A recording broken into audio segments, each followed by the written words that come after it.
Hello viewers, welcome to my channel. Israel ప్రధాని Benjamin Netanyahu ప్రభుత్వం తీవ్ర సంక్షోభంలో కూరుకుపోయింది. తన ప్రభుత్వాన్ని కూల్చడానికి చాలా ప్రయత్నాలు జరుగుతున్నాయి.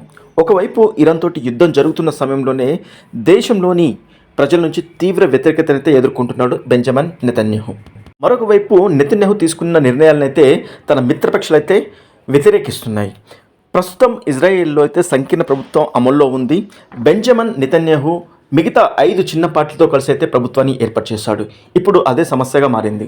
ఒకవైపు దేశం సంక్లిష్ట పరిస్థితిలో ఉన్నప్పుడు కూడా మిత్రపక్షాలు అయితే తనకి సపోర్ట్ చేయడం లేదు. దానికి గల కారణం ఏంటంటే తాను తీసుకున్న ఒకే ఒక నిర్ణయం. అదేంటంటే సైనిక విధానం ప్రకారం అక్కడ ప్రతి కుటుంబంలోని యువకులు ముఖ్యంగా దేశం కోసం సేవ చేయాల్సిన అవసరం అయితే ఏర్పడింది. అదేంటంటే సైనికుల్లో చేరి యుద్ధం చేయాల్సిన అవసరం అయితే ఏర్పడింది.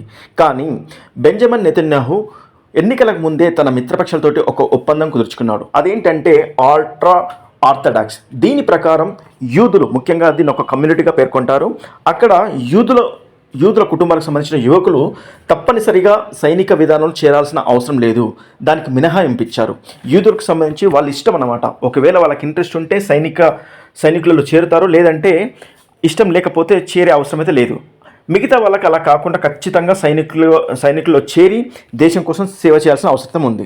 అయితే ప్రస్తుతం ఉన్న పరిస్థితిలో ఇరాన్ తోటి దీర్ఘకాలిక యుద్ధం అయితే చేస్తుంది ఇజ్రాయెల్. ప్రస్తుతం అయితే ఆ దేశానికి యువకులు ప్రతి కుటుంబం నుంచి దేశానికి సేవ చేయడానికి అయితే చాలా అవసరం. ఇదే పిలుపును నెతన్యాహు అయితే ఇవ్వడం జరిగింది. కానీ తాను ఎన్నికలకు ముందు మిత్రపక్షాలకు ఇచ్చిన ఒప్పందం ప్రకారం యూదులకి మినహాయింపు అయితే ఉంది. ఇప్పుడు అది ఆ బిల్లు అమల్లోకి రాలేదు. దీంతో మిత్రపక్షాలు వెంటనే నెతన్యాహును గద్దె దింపడానికి చాలా ప్రయత్నాలే చేస్తున్నారు. ఇంకొక వైపు తాను ఏదైతే ప్రామిస్ చేశాడో అల్ట్రా ఆర్థడాక్స్ ప్రకారం అయితే యూదుల్ని యుద్ధంలోకి ఆహ్వానించడానికి వీల్లేదు. అది వాళ్ళ ఇష్టపూర్వకంగా వస్తే తప్ప వాళ్ళకైతే మినహాయింపు ఉంటుంది. అది అమల్లోకి రావట్లేదు.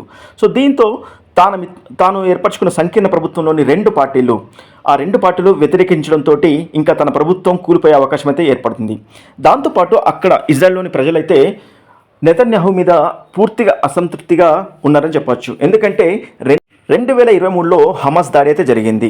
హమాస్ దాడి ప్రకారం టెర్రరిస్టులు అయితే ఇజ్రాయెల్ లోపలికి చొరబడి చాలామంది, కొన్ని వందల మంది ఇజ్రాయలీ ప్రజలనైతే తీసుకొని వెళ్ళారు. వాళ్ళని హమాస్లో బంధించారు. ఇప్పటికీ వాళ్ళని విడిపించలేదు. సో ఈ కారణం చేత కూడా తమకు సంబంధించిన కుటుంబ సభ్యులు బతికి ఉన్నారా లేదా చనిపోయారా కూడా తెలియని పరిస్థితిలో చాలా కుటుంబాలు అల్లాడుతున్నాయి.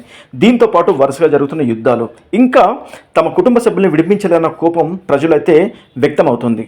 అదేవిధంగా ఆర్థికంగా చాలా నష్టపోవడం, మరొక వైపు యుద్ధం ఇంకా ఆగకపోవడంతో అసలు ఏం జరుగుతుందో అర్థం కాని పరిస్థితులు. ఇలాంటి సమయంలో మిత్రపక్షాలు వ్యతిరేకించడం, ప్రజల్లో ఆందోళన కలగలిసి అయితే నెతన్యాహుని గద్దెదించే ప్రయత్నం అయితే చాలా తీవ్రంగా జరుగుతున్నాయని చెప్పవచ్చు. వీటితో పాటు నెతన్యాహు మోసం, లంచాలు మరియు నమ్మక ద్రోహం వంటి 3 వేరు క్రిమినల్ కేసులు అయితే విచారణ అయితే ఎదుర్కొంటున్నాడు. ఒకవేళ గనక ఈ కేసులో రుజువు అయితే గనక తను ప్రధానిగా దిగిపోయే అవకాశం ఉంది. ఈ విచారణ నుండి తప్పించుకోవడానికి ఆయన యుద్ధాన్ని పొడిగిస్తున్నారు అంటూ ప్రతిపక్షాలు అయితే తీవ్రంగా విమర్శిస్తున్నాయి. మరొక వైపు నెతన్యాహు దేశం చాలా క్లిష్ట పరిస్థితిలో ఉన్నప్పుడు కూడా మిత్రపక్షాలు తనని పూర్తిగా అర్థం చేసుకోవట్లేదంటూ, అదేవిధంగా ఇది తన స్వార్థం కోసం కాదు, కేవలం దేశం కోసం మాత్రమే తాను ఈ నిర్ణయాన్ని ముందుకు తీసుకెళ్తున్నాను. దేశంలోని ప్రతి ఒక్కరూ దేశం కోసం కష్టపడినప్పుడు మాత్రమే విజయం సాధించగలం. ఇరాన్ లాంటి దేశంతో యుద్ధం చేసేటప్పుడు ఆర్మీ వ్యవస్థ తక్కువగా ఉన్నప్పుడు ప్రతి ఒక్కరూ సహాయం అందించాల్సిన అవసరం ఉంది. కానీ ఈ యుద్ధం అయిపోయిన తర్వాత యూదులకి అల్ట్రా ఆర్థడాక్స్ ప్రకారం వాళ్ళకి మినహాయింపు ఇస్తానని చెప్పినప్పటికీ కూడా మిత్రపక్షాలైతే తనను వ్యతిరేకిస్తున్నాయి. ముఖ్యంగా ఏంటంటే అవినీతి ఆరోపణలు తన మీద విపరీతంగా ఉండడం చేత తన అవినీతిని విచారణ పూర్తి అయితే గనక జైలుకు వెళ్ళే అవకాశం ఉంది. సో ఇవన్నీ కలగలిపైతే నెతన్యాహుని గద్దె దింపే ప్రయత్నాలు అయితే జరుగుతున్నాయి. మరి ఏం జరుగుతుందో చూడాల్సిన అవసరం అయితే ఉంది. Thank you.